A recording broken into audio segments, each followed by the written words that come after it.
Okay guys, tadi masa on the way daripada Teluk Kemang ke Linggi, motor dan kecundang lah.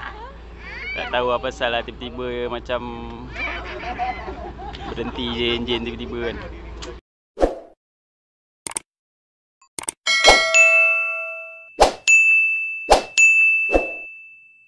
Okay guys, head dah buka. Memang cakap apa, sadaqallahul azim. Wah, patah satu. Dia punya sepihan, tengok. Memang tak dapat pakai lagi ni. Tu dia piston pun habis jahanam. Piston jahanam ni memang kena turun enjin overhaul. Hah? Kena? Tak payah tak. Tapi kena check bearing. Kena tu. Macam tak ada main. Ha? Tak boleh cakap dia pakai bearing juga. Takut kan nanti yang buat modal tu kan.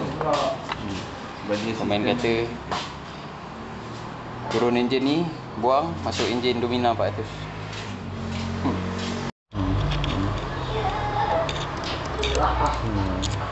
Apa pasal rantai kecil dah tak ikut? boleh jadi hantar dulu.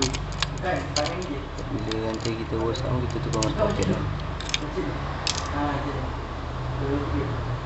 Okay guys, hari ni saya kongsikan sebenarnya apa yang berlaku sepanjang seminggu dua yang lepas.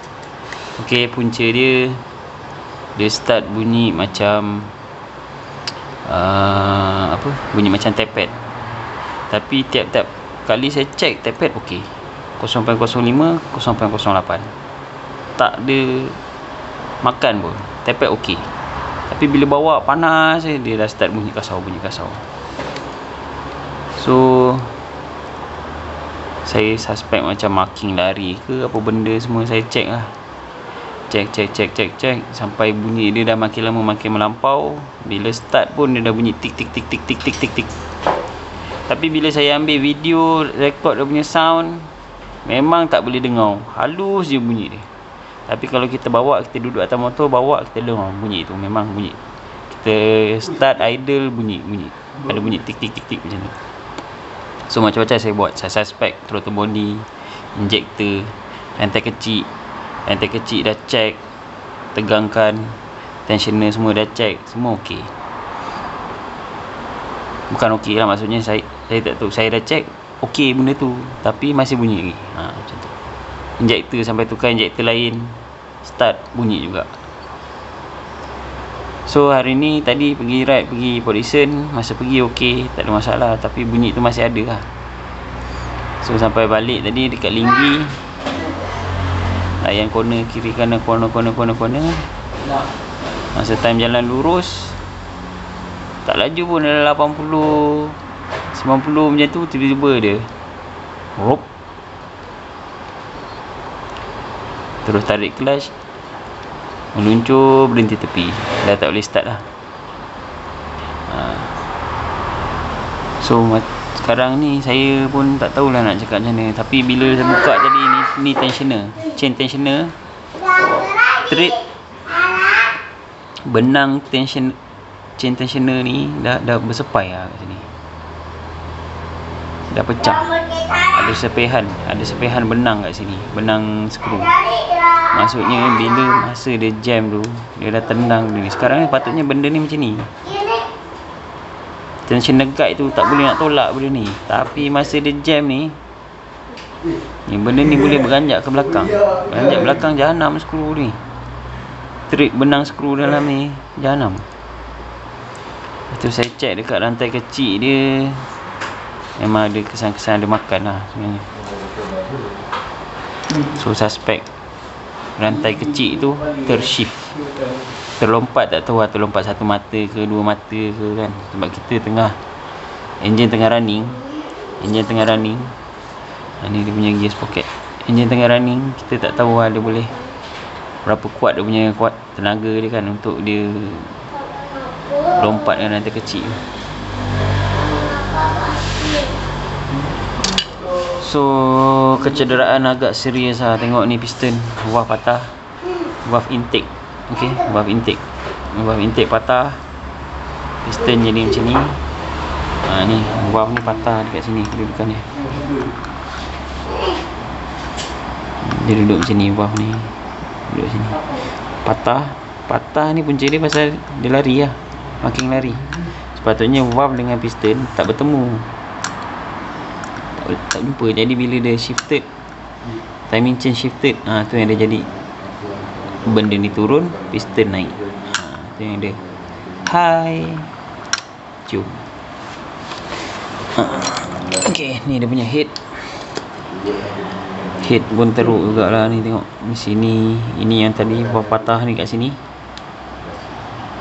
Tengok dia dah tak rata dah. Ni poket dah tak cantik. Orang putih panggil valve seat. Valve seat maksudnya seat duduk. Valve tu duduk kat sini. Valve tu duduk kat sini tapi ada longkang macam ni, tak rata. Tak tahu lah ni namanya. Try bawa engineering, kalau dia boleh welding ke, dia boleh ni, lepas tu dia skim balik cantik. Tak tahu lah.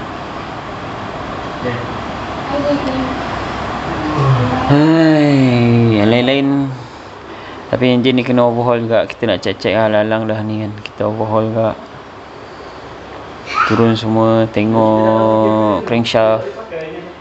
Tik tu antara punca-punca yang possible juga berlaku sebab U bearing pada crankshaft tu, bila dia longgar pun possible untuk bunyi tik macam tu. So alang-alang bila dah problem macam ni, kita buka semua, overhaul. Okay guys, so kalau bunyi tik kat motor korang tu, janganlah ambil ringan lah. First sebab saya pun membaca dekat Google, tengok daripada pengalaman orang-orang lain kan. Mostly akan cakap tik adalah bunyi injektor. Mostly akan cakap injektor dah haus. So dia punya solenoid tu, dia buka tutup. Bila dia haus, dia akan menghasilkan bunyi yang ketara. So mostly akan cakap injektor. Dan dia kata it's normal, maksudnya bukan satu yang mengganggu performance. So bila benda tu dia cakap macam tu lah. So ada yang cakap pasal tik pasal exhaust bocor. Saya dah check pun sama kak. Dah tukar, beli cari gasket exhaust lain, masuk sama kak, bunyi juga. So tak tahulah guys nak cakap apa. Benda dah jadi kan. So itulah, cuma nasihat dia, kalau ada alert dengan motor korang, apa bunyi pelik, jangan ambil ringan lah.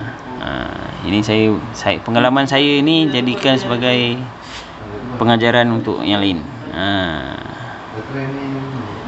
Jangan cakap pasal saya suka usik motor jadi macam ni. Tak ada, benda ni tak ada berkaitan pun. Saat mana saya nak usik rantai kecil apa benda ni. Ni semua memang wear and tear.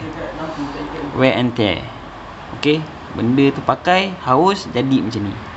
Bukan pasal saya modify motor, usik tu, usik ni, pasal aksesori tu. Apa kaitannya dengan benda yang jadi ni kan? Okay guys, itu saja perkongsian saya. So tunggulah, nanti dah barang dah siap, saya kongsi berapa kos, kerugian semua, pasang balik sampai saat dia boleh start balik motor ni. Okay, ciao.